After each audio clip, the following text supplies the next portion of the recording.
Hello hello जी।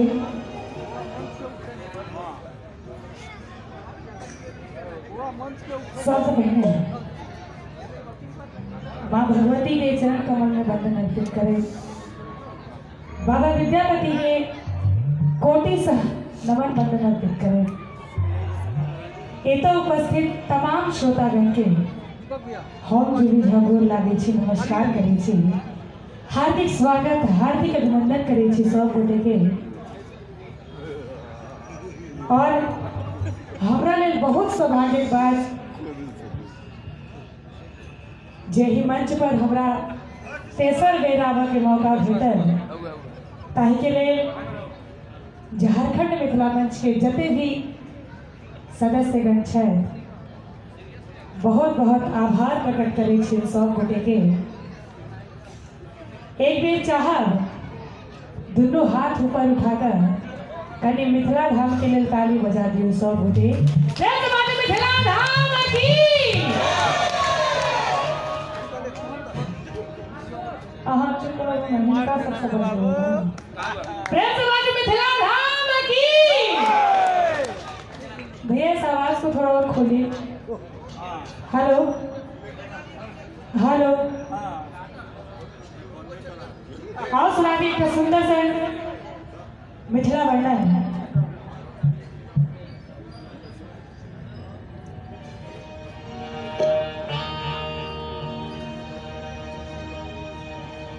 मिथिला के बोल अनमोल छै गे बहिना,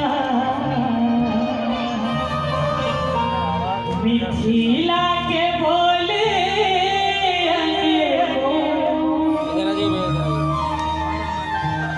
के बहिना,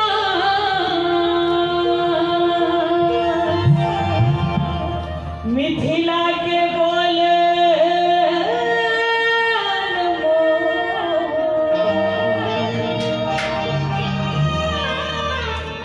मिथिला के बोल अनमोल छै गे बहिना, मिथिला के बोल अनमोल के बहिना, मिथिला के बोल अनमोल, मिथिला के बोल अनमोल छै गे बहिना, मिथिला के बोल अनमोल के बहिना, मिथिला के बोल अनमोल। ए बाबू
खाना के बाते भाते खाना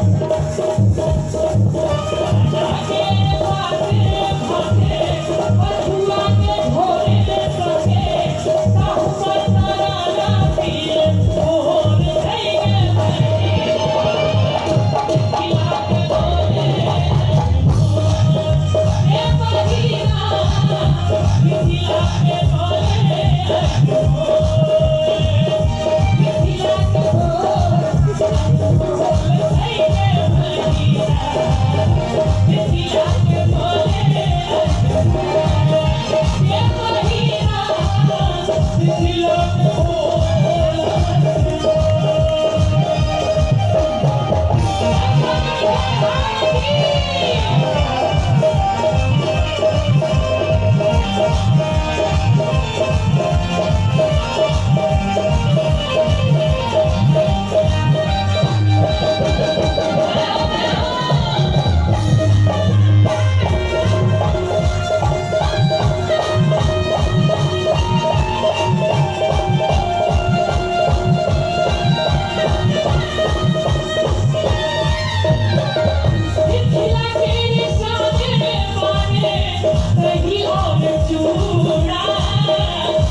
आबै छथिन तो हुनका जलखै में की देल जाइ छै कनी ध्यान से सुनबे सब गोटे कि मिथिला के शान बान कहियो चूड़ा घटर कका के ओता रेहू के मूड़ा बास के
पंकज के लिए एक बार थपड़ी भऽ जाए। पंकज के लिए थपड़ी के से काज नहीं चलत।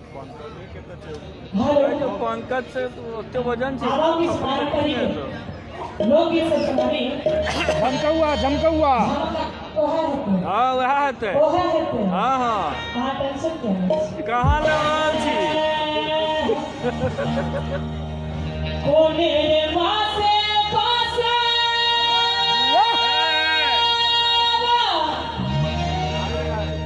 हरियाइया गेलै गे नाना दो हरियाइया गेलै गे नाना दो